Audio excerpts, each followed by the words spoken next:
La Ciudad de México, hogar de millones de personas, sede de los poderes de la Federación, asiento de grandes industrias y comercios, también es un organismo vivo, un gigante que requiere de la presencia del agua para subsistir.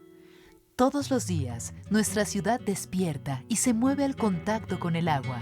Se limpia, se refresca, se embellece con el vital líquido que corre a través de cientos de kilómetros para llegar puntual a su cita. Por su historia lacustre, por la maravilla de su ingeniería hidráulica y por el esfuerzo sostenido de quienes la mantienen viva, la Ciudad de México sigue siendo una ciudad sobre agua. Bajo nuestros pies corre un sistema de redes de agua potable y drenaje que, como las venas y arterias del cuerpo humano, abastecen del vital líquido a la metrópoli y al mismo tiempo procesan y desalojan sus aguas negras. Esta infraestructura crece y se adapta a las necesidades que demanda el incremento constante de la población urbana, así como a las condiciones geográficas y ambientales del Valle de México, que desde la época de los aztecas ya planteaba grandes problemas a sus habitantes. Nuestra ciudad nació acunada por 5 lagos, en los que se desarrolló una cultura única en el mundo.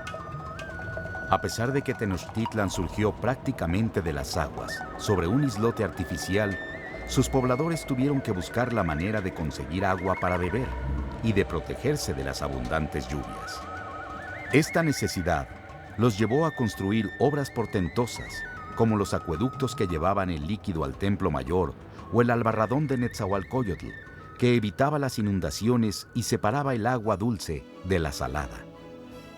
Después de la conquista, para abastecer a la población, los españoles tuvieron que reparar el acueducto de Chapultepec, que casi habían destruido, y planearon traer agua de los manantiales de Churubusco y Santa Fe. A principios del siglo XVI se terminó el acueducto de Tlaxpana. En aquella época, el agua solo llegaba por este conducto a las principales casas, ya que la mayor parte de los habitantes que carecían del servicio se proveían por medio de aguadores.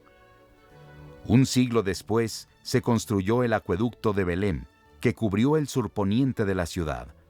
Este sistema partía del manantial de Chapultepec y terminaba en el Salto del Agua. Al mismo tiempo en que se hacían obras para traer el agua, se levantaban otras para desalojarla. Como consecuencia de la destrucción del albarradón de Netzahualcóyotl, en la época colonial se presentaron inundaciones por las intensas lluvias que provocaron el desbordamiento de lagos, ríos y arroyos. El virrey de Velasco mandó construir un nuevo albarradón, el de San Lázaro, para evitar que las aguas lacustres se derramaran sobre la ciudad. Sin embargo, nuevamente ocurrieron inundaciones que ocasionaron numerosas muertes y cuantiosos daños materiales, por lo cual se planeó un primer sistema de desagüe del Valle de México, que fue la construcción de un túnel en la zona de Nochistongo en 1607. Así, el valle dejó de ser una cuenca cerrada para contar con su primera salida artificial. Sin embargo, esta obra se derrumbó por falta de revestimiento y fue sustituida por el Tajo de Nochistongo. Fue así como en 1789 se dio salida permanente a las aguas de la Cuenca de México.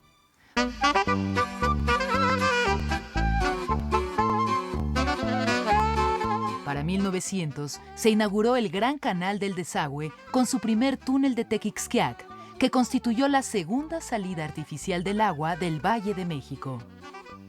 El crecimiento urbano y el hundimiento del suelo ocasionado por la sobreexplotación de los mantos acuíferos fueron deteriorando el sistema y disminuyeron su capacidad para desalojar las aguas del valle.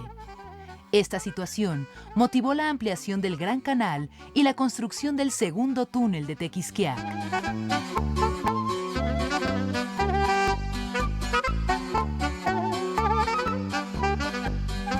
El problema de abastecimiento de agua se empezó a agudizar a finales del siglo XIX.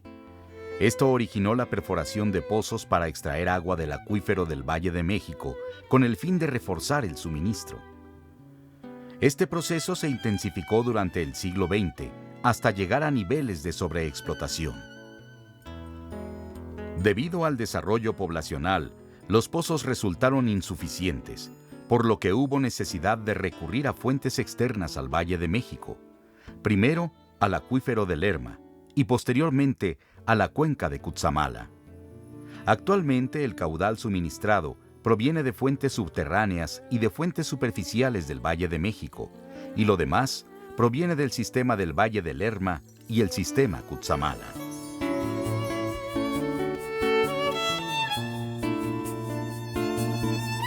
En el sistema Cutzamala, el agua debe bombearse a una altura aproximada de 1.200 metros y conducirse a través de 127 kilómetros para llegar a la ciudad.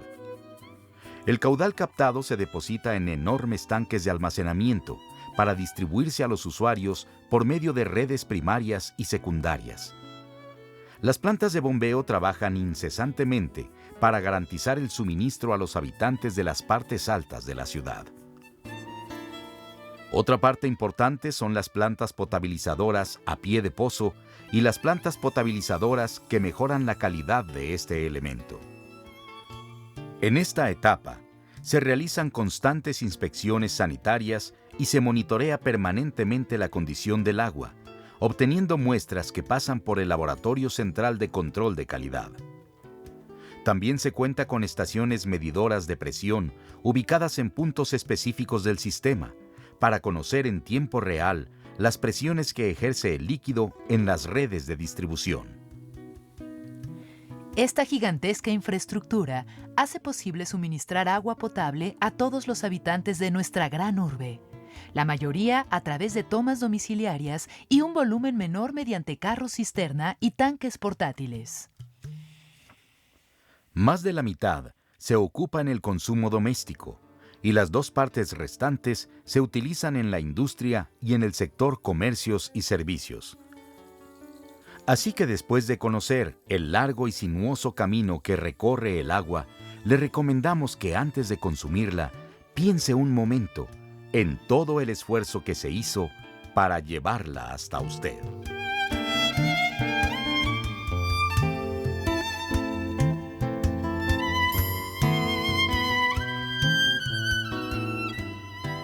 Otra parte importante de este sistema es el desalojo de las aguas negras, en especial de las descargas pluviales que se generan en el Valle de México, provocando inundaciones y encharcamientos.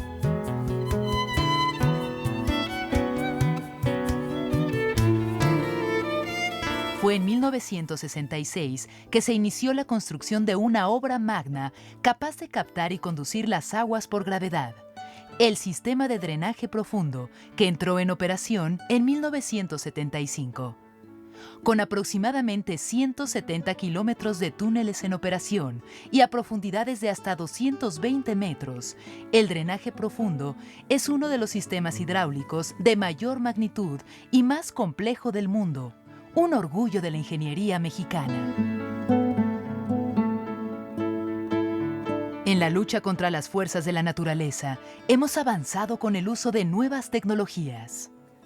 Hoy las estaciones pluviográficas transmiten en tiempo real información de la precipitación pluvial a un sistema de cómputo, lo que permite evaluar de inmediato la situación y acordar las acciones pertinentes. Con las plantas de bombeo de aguas negras se realiza el desalojo en zonas donde el hundimiento regional impide el flujo natural por gravedad. Y con las presas de almacenamiento y lagunas de regulación, que tienen capacidad conjunta de varios millones de metros cúbicos, se evita que el agua escurra libremente hacia las áreas urbanas. Actualmente, el sistema de drenaje atiende a la mayoría de los habitantes del Distrito Federal a través de miles de kilómetros de redes primarias y secundarias, que encausan las aguas combinadas hacia el sistema general de desagüe. Este sistema tiene 3 grandes salidas que desalojan las aguas residuales y pluviales: el Gran Canal, el emisor del poniente y el emisor central del sistema de drenaje profundo. El Gran Canal drena la parte centro de la ciudad y además recibe las aguas del Río de los Remedios y del lado oriente de la zona metropolitana del Río de la Compañía, para conducirlas a través de los túneles de Tequisquiac 1 y 2 hacia el río Tula, en donde se aprovechan en la zona para el riego. El interceptor del poniente recibe aportaciones de la zona poniente de la ciudad y las conduce al río Hondo, y de este el caudal puede dirigirse hacia el río de los Remedios o al emisor del poniente hasta la laguna de Zumpango. El emisor central del sistema de drenaje profundo desaloja las aguas conducidas por los interceptores Oriente, Central y Centro Poniente hasta el río El Salto.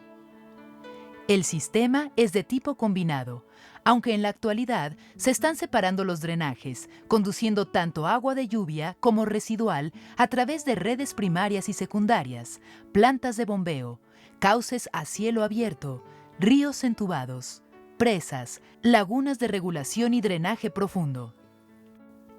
Sin el conjunto de estas obras del sistema de drenaje, no sería posible dar solución al desalojo de aguas de la Ciudad de México. El tratamiento de las aguas residuales surgió como una medida de ahorro de este líquido, volviéndolo a usar en actividades que no requirieran de agua potable. En 1956 se puso en operación la primera planta de tratamiento en Chapultepec, la que todavía produce para el riego del mismo bosque y para el llenado de sus lagos recreativos. En 1971 entró en operación la planta Cerro de la Estrella, una de las más grandes de la República Mexicana. El proceso empleado en ella es 100% biológico. Para 1989, en la planta de San Luis Tlaxialtemalco, se lograron grandes avances en la aplicación de tecnología para el tratamiento de agua residual. Otro aspecto de su infraestructura son las plantas de bombeo que permiten distribuir el agua tratada a los diferentes sitios de consumo a través de tuberías o carros tanque. Más de la mitad del caudal tratado se utiliza para el riego de áreas verdes, el llenado de canales y de lagos recreativos. También se usa otro tanto en el riego agrícola, que ha aportado grandes beneficios, como en el caso de los ejidos de Tláhuac. El agua tratada también sirve al sector comercial para el lavado de automóviles, autobuses del servicio público y carros del transporte colectivo Metro.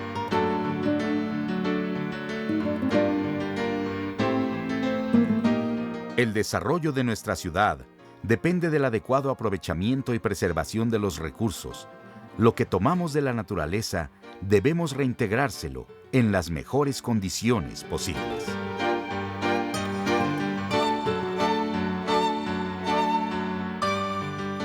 Mantener el flujo del agua en esta gigantesca urbe supone un esfuerzo titánico para estar a la altura de los retos actuales. Significa planear, construir, operar y mantener la infraestructura adecuada para ofrecer el mejor servicio a los usuarios. Para enfrentar el crecimiento demográfico y la expansión del área urbana, estamos ampliando la infraestructura de agua potable, drenaje y de tratamiento. Para asegurar la calidad del líquido, instalamos equipos y estaciones de inyección de gas cloro en puntos de recepción de agua en bloque. Para controlar de manera más eficiente el flujo del caudal, realizamos la división de la red por sectores con el programa de sectorización. Esta sectorización nos permite conocer con exactitud las pérdidas y mejorar la distribución a los usuarios. En nuestras tareas de mantenimiento, continuamos con la rehabilitación y sustitución de pozos, con el programa de sustitución de redes secundarias, con el programa de supresión de fugas visibles y no visibles, con el programa de desasolve del sistema de drenaje, así como con el programa de saneamiento. Otra parte muy importante es la concientización y sensibilización de los usuarios a través del programa de la nueva cultura del agua. Las 24 horas de todos los días del año estamos trabajando para usted. Nuestra agua es un recurso estratégico y económico que en los albores del siglo XXI ya es reconocido como el oro blanco, porque su posesión implica una diferencia cualitativa en la carrera por el desarrollo de las naciones. Mantenerla recorriendo las venas y arterias de nuestra ciudad tiene un altísimo costo. Por eso cobra vital importancia la parte de la comercialización de este recurso. El sistema de aguas de la Ciudad de México es el responsable del cobro de derechos por el servicio de agua potable y se apoya para administrar el padrón de usuarios y realizar la recaudación en 4 empresas concesionarias. Aunque existe una enorme infraestructura y un ejército de personas dedicadas a mantener este servicio, es necesario que todos los que habitamos el Distrito Federal contribuyamos al uso racional y eficiente de nuestro recurso. El agua es un tesoro que debemos aprovechar. En nuestras manos está cuidarla y preservarla para nuestros hijos.